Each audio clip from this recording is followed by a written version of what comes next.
بسم الله الرحمن الرحيم. الرحمن علم القرآن، خلق الإنسان،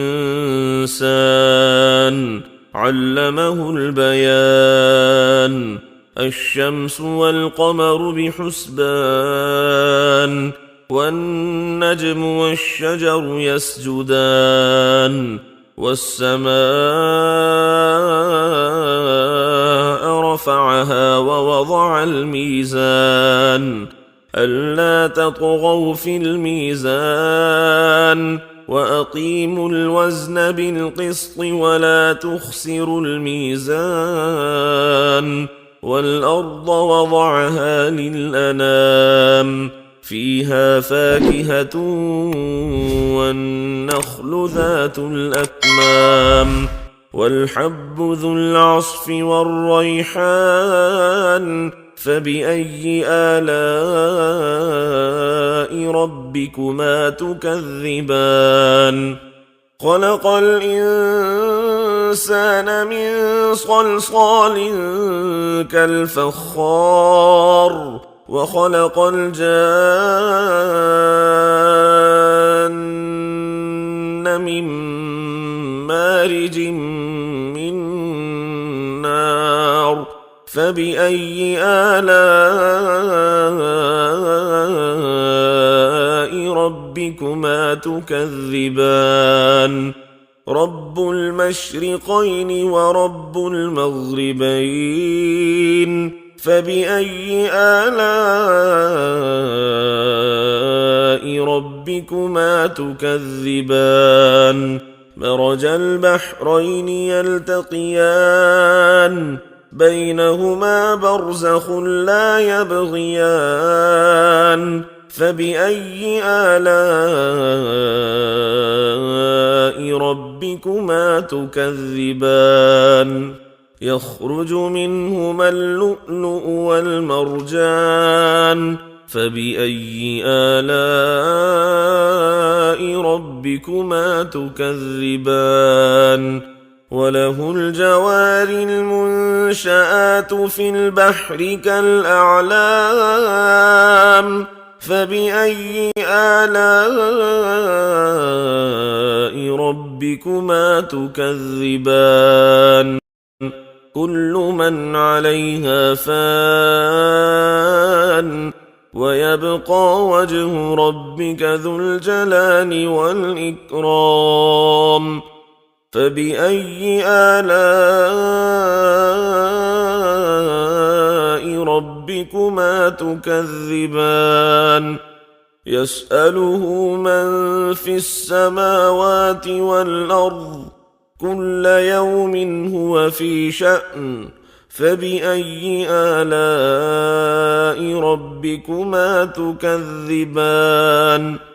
سنفرغ لكم أيها الثقلان، فبأي آلاء ربكما تكذبان؟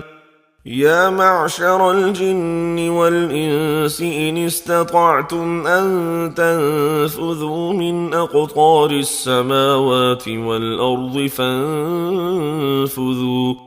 لا تنفذون إلا بسلطان. فبأي آلاء ربكما تكذبان؟ يرسل عليكما شواظ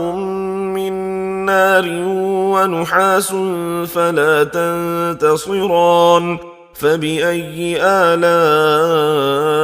ربكما تكذبان؟ فإذا انشقت السماء فكانت وردة كالدهان. فبأي آلاء ربكما تكذبان؟ فيومئذ لا يسأل عن ذنبه إنس ولا جان.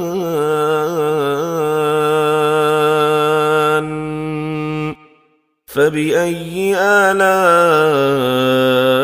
ربكما تكذبان يعرف المجرمون بسيماهم فيؤخذ بالنواصي والأقدام فبأي آلاء ربكما تكذبان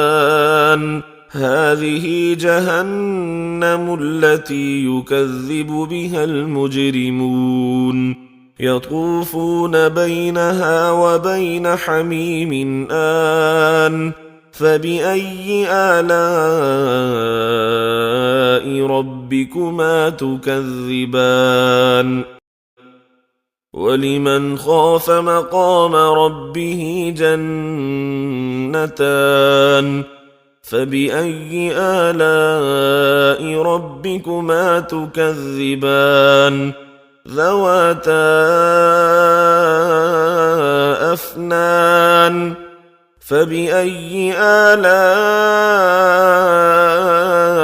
ربكما تكذبان فيهما عينان تجريان فبأي آلاء ربكما تكذبان فيهما من كل فاكهة زوجان فبأي آلاء ربكما تكذبان متكئين على فرش بطائنها من استبرق وجنى الجنتين دان فبأي آلاء ربكما تكذبان فيهن قاصرات الطرف لم يطمثهن إنس قبلهم ولا جان فبأي آلاء ربكما تكذبان كأنهن الياقوت والمرجان فبأي آلاء ربكما تكذبان هل جزاء الإحسان إلا الإحسان فبأي آلاء ربكما تكذبان ومن دونهما جنتان فبأي آلاء ربكما تكذبان مدهامتان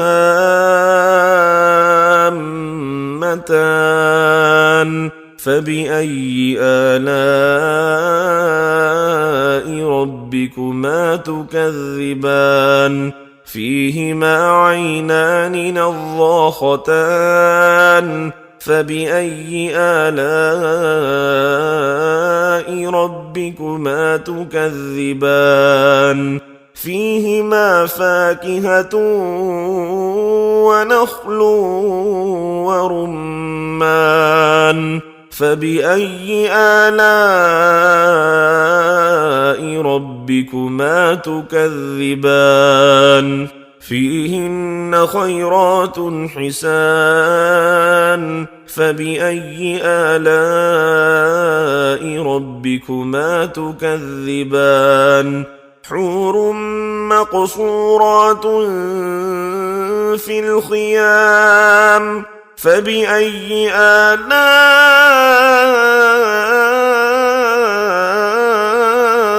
ربكما تكذبان لم يطمثهن إنس قبلهم ولا جان فبأي آلاء ربكما تكذبان متكئين على رفرف خضر وعبقري حسان فبأي آلاء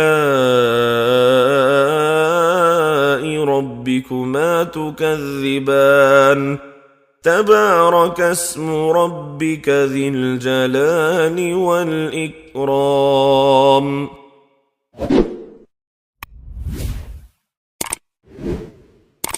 بسم الله الرحمن الرحيم. إذا وقعت الواقعة ليس لوقعتها كاذبة خافضة رافعة إذا رجت الأرض رجا وبست الجبال بسا فكانت هباء منبثا وكنتم أزواجا ثلاثة فأصحاب الميمنة ما أصحاب الميمنة وأصحاب المشأمة ما أصحاب المشأمة والسابقون السابقون أولئك المقربون في جنات النعيم ثلة من الأولين وقليل من الآخرين على سرر موضونة متكئين عليها متقابلين يطوف عليهم ولدان مخلدون بأكواب وأباريق وكأس من معين لا يصدعون عنها ولا ينزفون وفاكهة مما يتخيرون ولحم طير مما يشتهون وحور عين كأمثال اللؤلؤ المكنون جزاء بما كانوا يعملون لا يسمعون فيها لغوا ولا تأثيما إلا قيلا سلاما سلاما وأصحاب اليمين ما أصحاب اليمين في سدر مخضود وطلح منضود وظل ممدود وماء مسكوب وفاكهة كثيرة لا مقطوعة ولا ممنوعة وفرش مرفوعة إنا أنشأناهن إن شاء فجعلناهن أبكارا عربا أترابا لأصحاب اليمين ثلة من الأولين وثلة من الآخرين وأصحاب الشمال ما أصحاب الشمال في سموم وحميم وظل من يحموم لا بارد ولا كريم إنهم كانوا قبل ذلك مترفين وكانوا يصرون على الحنث العظيم وكانوا يقولون أئذا متنا وكنا ترابا وعظاما أئنا لمبعوثون أوآباؤنا الأولون قل إن الأولين والآخرين لمجموعون إلى ميقات يوم معلوم ثم إنكم أيها الضالون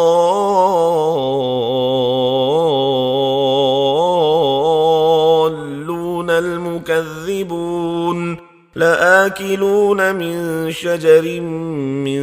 زقوم فمالئون منها البطون فشاربون عليه من الحميم فشاربون شرب الهيم هذا نزلهم يوم الدين نحن خلقناكم فلولا تصدقون أفرأيتم ما تمنون أأنتم تخلقونه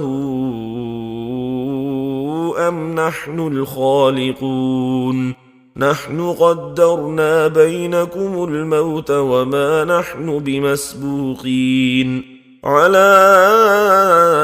أن نبدل أمثالكم وننشئكم فيما لا تعلمون ولقد علمتم النشأة الأولى فلولا تذكرون أفرأيتم ما تحرثون أأنتم تزرعونه أم نحن الزارعون لو نشاء لجعلناه حطاما فظلتم تفكهون إنا لمغرمون بل نحن محرومون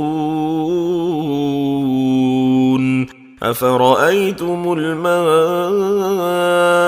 الذي تشربون أأنتم أنزلتموه من المزن أم نحن المنزلون لو نشاء جعلناه أجاجا فلولا تشكرون أفرأيتم النار التي تورون أأنتم أنشأتم شجرتها أم نحن المنشئون نحن جعلناها تذكرة ومتاعا للمقوين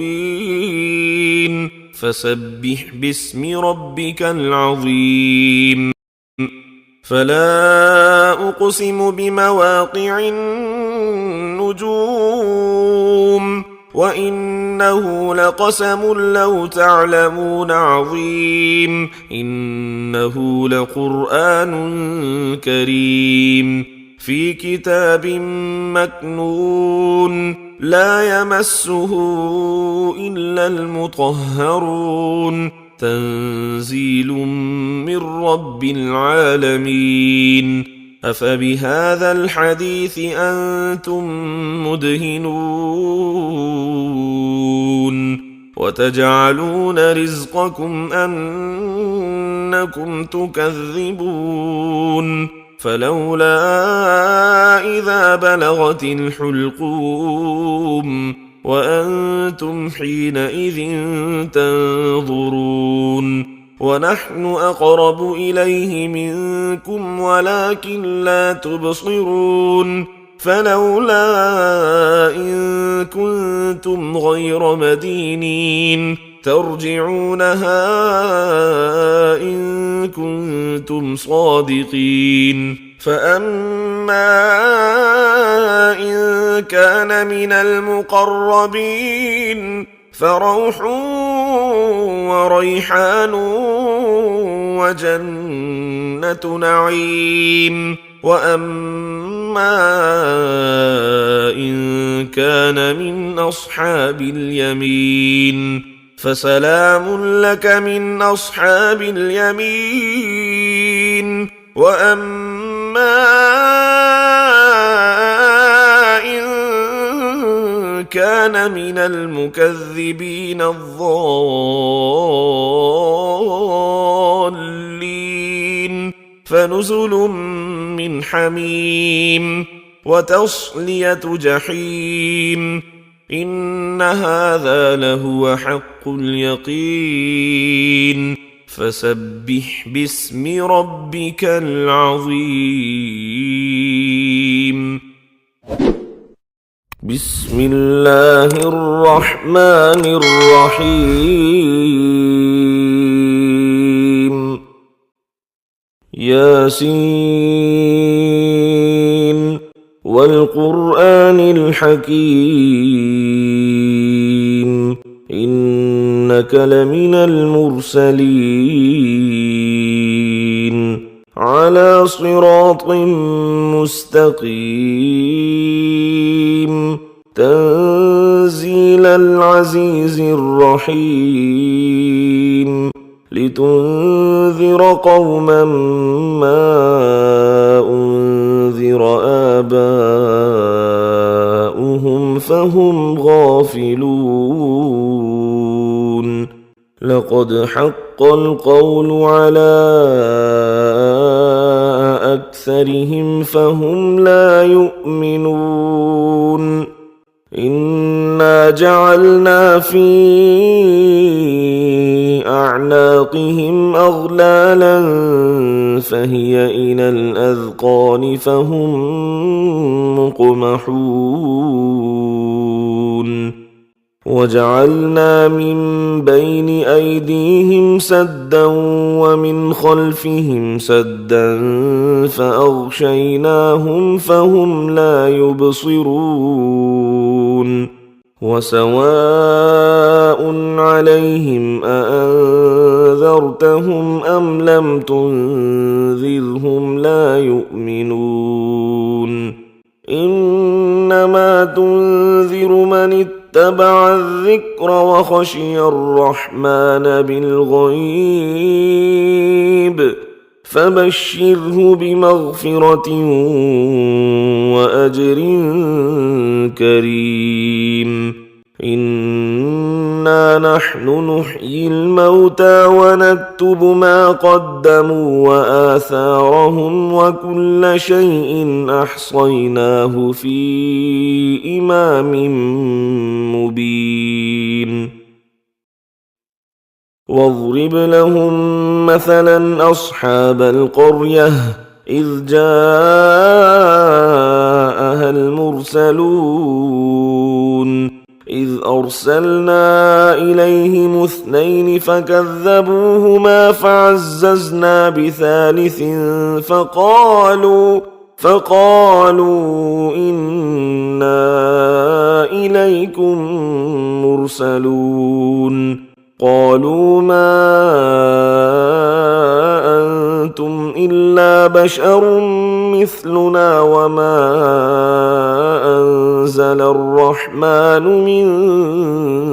شيء إن أنتم إلا تكذبون قالوا ربنا يعلم إنا إليكم لمرسلون وما علينا إلا البلاغ المبين قالوا إنا تطيرنا بكم لئن لم تنتهوا لنرجمنكم وليمسنكم منا عذاب أليم قالوا طائركم معكم أئن ذكرتم بل أنتم قوم مسرفون وجاء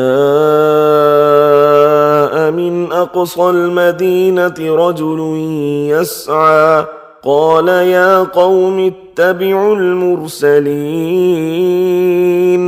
اتبعوا من لا يسألكم أجرا وهم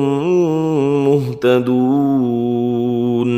وما لي لا أعبد الذي فطرني وإليه ترجعون أأتخذ من دونه آلهة إن يردني الرحمن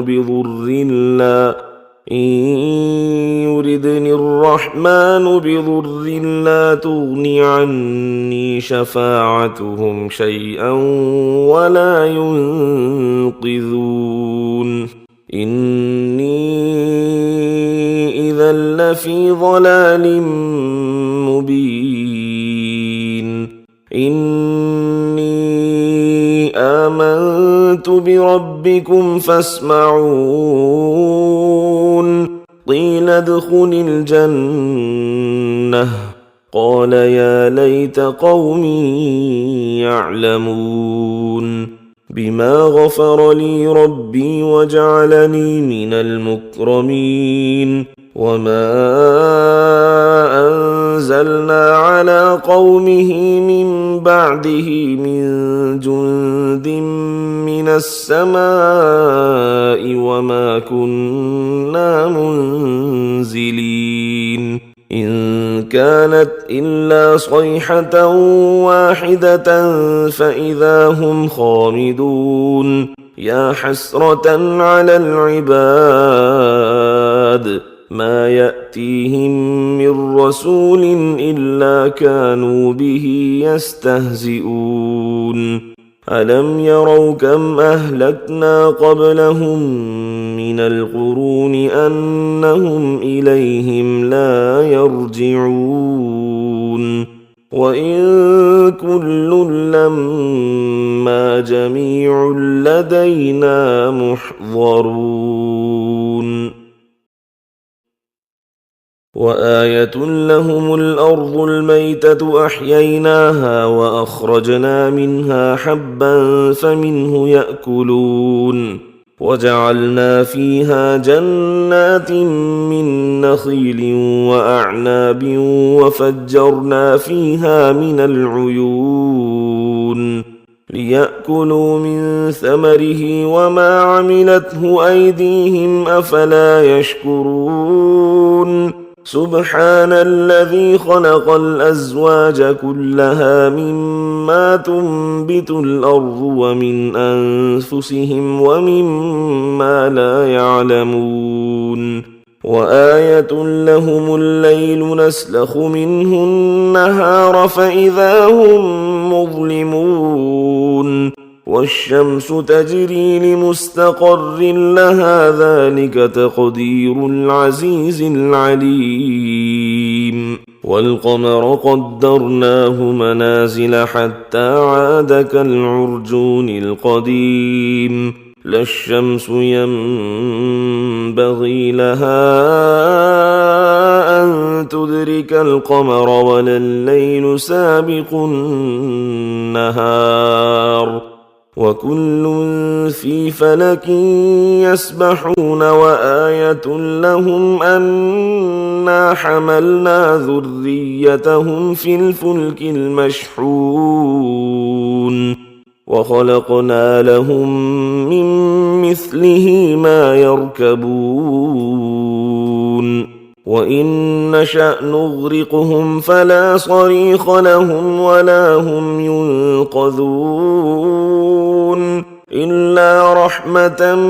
منا ومتاعا إلى حين وإذا قيل لهم اتقوا ما بين أيديكم وما خلفكم لعلكم ترحمون وما تأتيهم من آية من آيات ربهم إلا كانوا عنها معرضين وإذا قيل لهم أنفقوا مما رزقكم الله قال الذين كفروا للذين آمنوا أنطعم من لو يشاء الله أطعمه إن أنتم إلا في ضلال مبين ويقولون متى هذا الوعد إن كنتم صادقين ما ينظرون إلا صيحة واحدة تأخذهم وهم يخصمون فلا يستطيعون توصية ولا إلى أهلهم يرجعون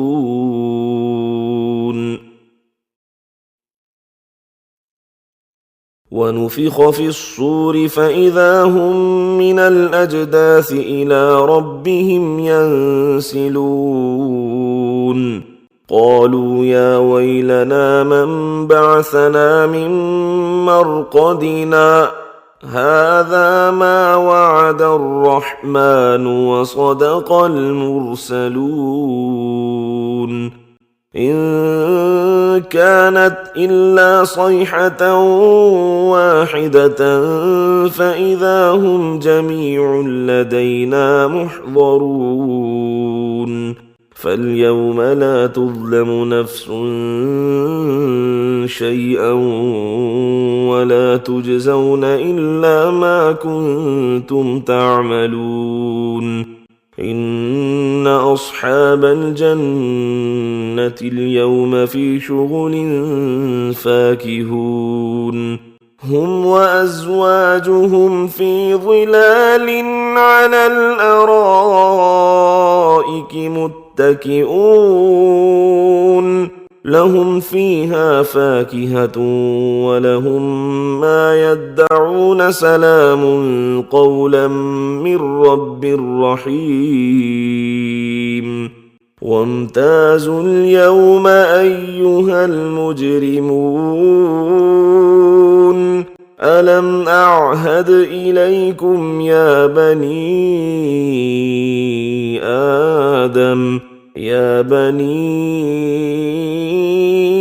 آدم ألا تعبدوا الشيطان إنه لكم عدو مبين وأن اعبدوني هذا صراط مستقيم ولقد أضل منكم جبلا كثيرا أفلم تكونوا تعقلون هذه جهنم التي كنتم توعدون اصلوها اليوم بما كنتم تكفرون اليوم نختم على أفواههم وتكلمنا أيديهم وتشهد أرجلهم بما كانوا يكسبون ولو نشاء لطمسنا على أعينهم فاستبقوا الصراط فأنى يبصرون ولو نشاء لمسخناهم على مكانتهم فما استطاعوا مضيا ولا يرجعون ومن نعمره ننكسه في الخلق أفلا يعقلون وما علمناه الشعر وما ينبغي له إن هو إلا ذكر وقرآن مبين لينذر من كان حيا ويحق القول على الكافرين أولم يروا أنا خلقنا لهم مما عملت أيدينا أنعاما فهم لها مالكون وذللناها لهم فمنها ركوبهم ومنها يأكلون ولهم فيها منافع ومشارب أفلا يشكرون واتخذوا من دون الله آلهة لعلهم ينصرون لا يستطيعون نصرهم وهم لهم جند محضرون فلا يحزنك قولهم إنا نعلم ما يسرون وما يعلنون أولم ير الإنسان أنا خلقناه من نطفة فإذا هو خصيم مبين وضرب لنا مثلا ونسي خلقه قال من يحيي العظام وهي رميم قل يحييها الذي أنشأها أول مرة وهو بكل خلق عليم الذي جعل لكم من الشجر الأخضر نارا فإذا أنتم منه توقدون أوليس الذي خلق السماوات والأرض بقادر على أن يخلق مثلهم بلى وهو الخلاق العليم إنما أمره إذا أراد شيئا أن يقول له كن فيكون فسبحان الذي بيده ملكوت كل شيء وإليه ترجعون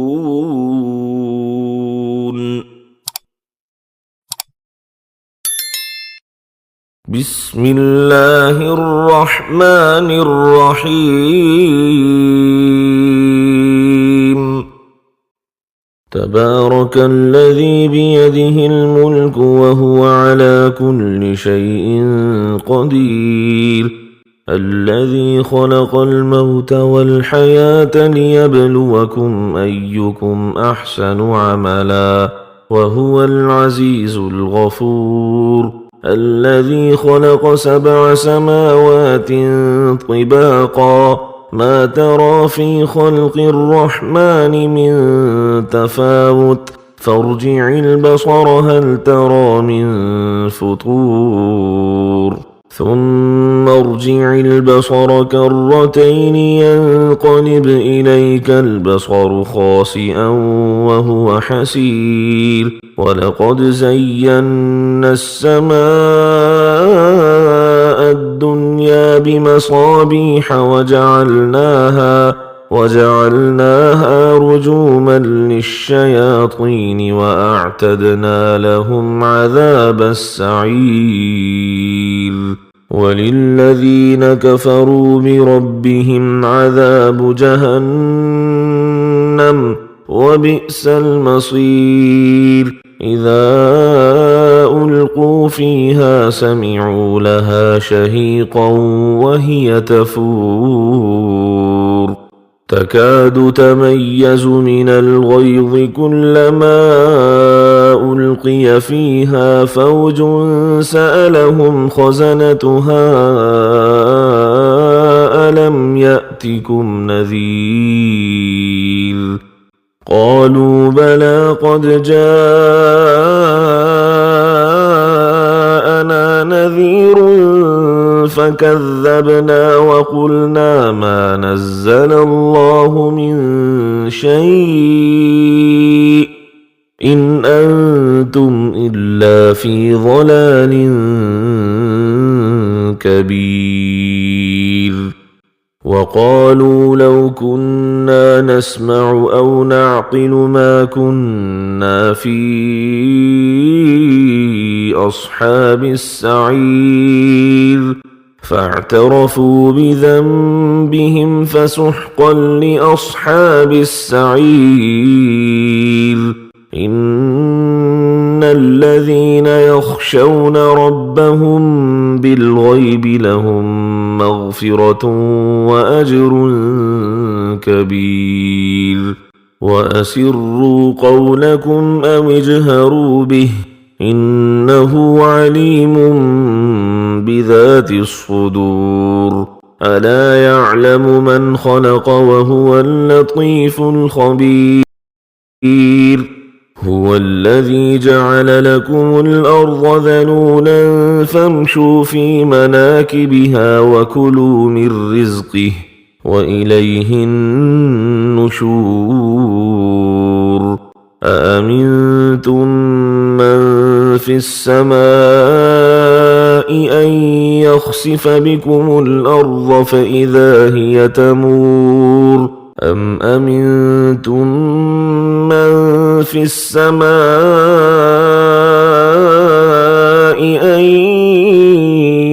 يرسل عليكم حاصبا فستعلمون كيف نذير ولقد كذب الذين من قبلهم فكيف كان نكير أولم يروا إلى الطير فوقهم صافات